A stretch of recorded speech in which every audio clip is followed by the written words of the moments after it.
Tony Robbins. Money. Master the game. 7 simple steps to financial freedom. What happens to couch potatoes? Sitting around all day doing nothing, they get fat.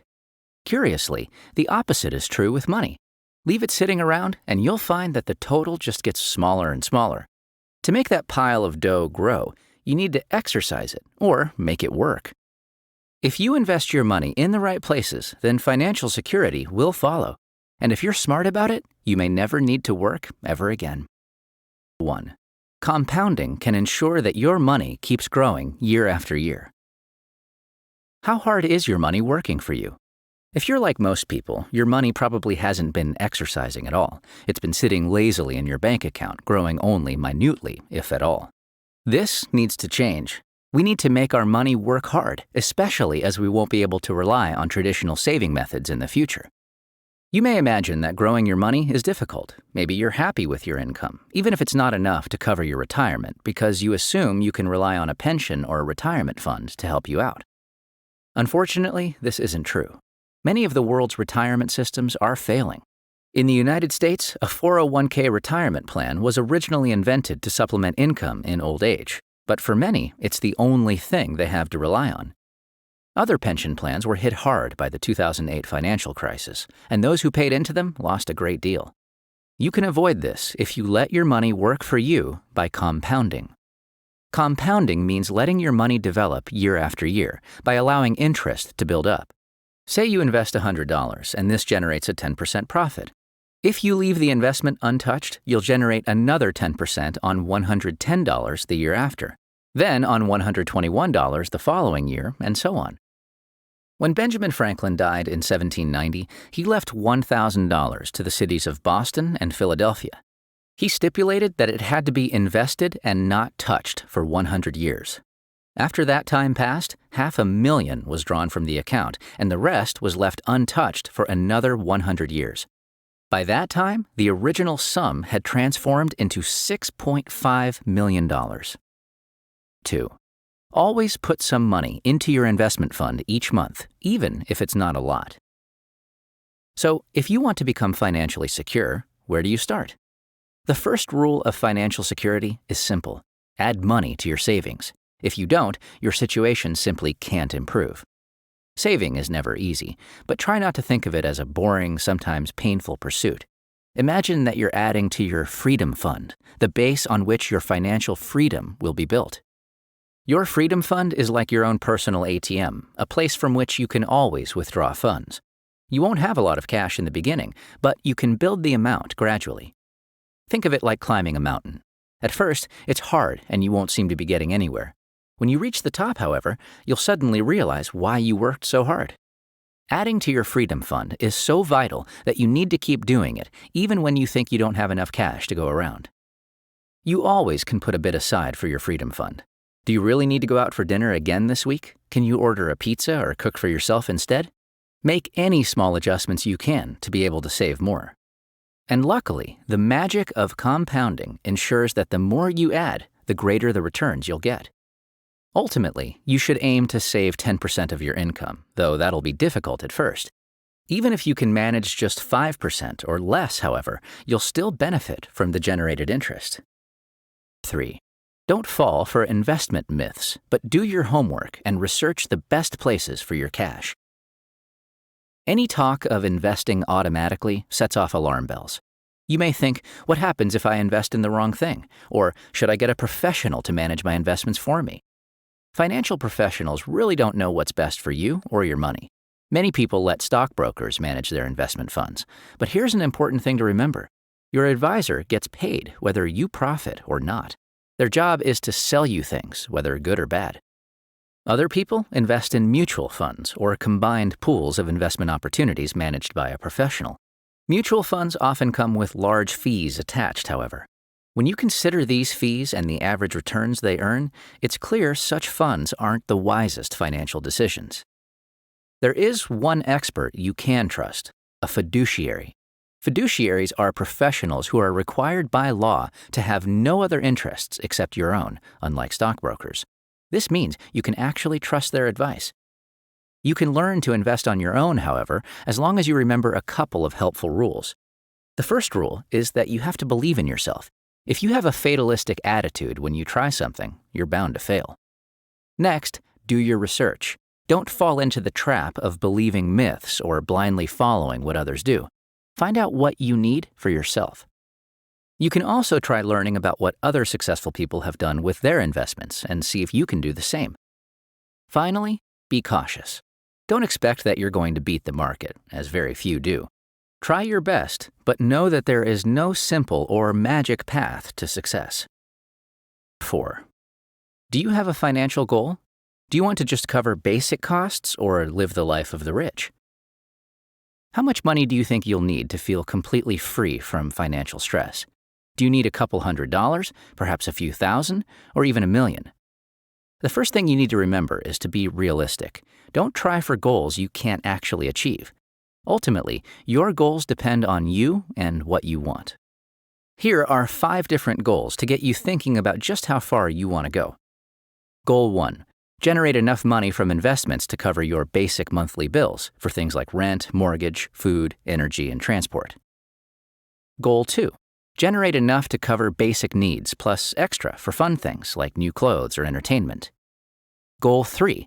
Generate enough to secure your financial independence. This means living entirely on compounding interest and never having to work again. The average annual spending for an American adult is $34,688. So if you want to generate this amount each year, you need about $640,000 in your Freedom Fund. Goal 4. Don't just get your investments to free you from work, but make them improve your lifestyle. Earn even more so you can go on better holidays or eat in nicer restaurants. Goal 5. Achieve absolute financial freedom. This means having enough money to do anything you want at any time. Think about these goals and determine which fits your dreams and financial aspirations. If you don't have a plan, it's easy to feel overwhelmed or get lost in the details. When you know what you're aiming for, it's much easier to get there. When you decide what amount you need in your Freedom Fund, you can start thinking about how you want to invest your money. 5. The path to financial freedom may be slow at first, but don't give up. Time is on your side. When you start your journey toward financial freedom, it'll be hard at first, but don't give up. You can achieve financial freedom as long as you keep working at it. Along your journey, you'll definitely encounter others who are saving more than you, and at times you may feel like your income isn't high enough for you to save. But don't let these things discourage you. You have to ignore that inner voice that might tell you to give up. Self-doubt isn't the only thing that might distract you. Another thing that often holds people back is short-term thinking. Many people overestimate what they can accomplish in a year, but then underestimate what they can accomplish in a decade.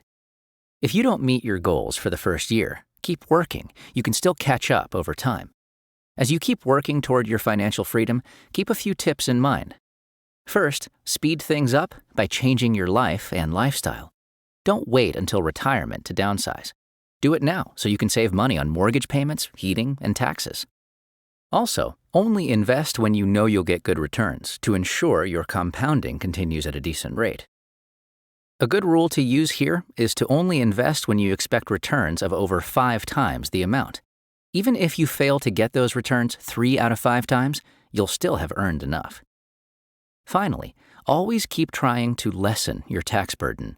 The average American pays 54.25% of their income in taxes. Make it a goal to reduce this. 6. To make the most of your Freedom Fund, diversify your investments and keep things balanced. So after you've saved enough in your Freedom Fund that you're ready to invest, what's next? The key to investing wisely is knowing how to diversify.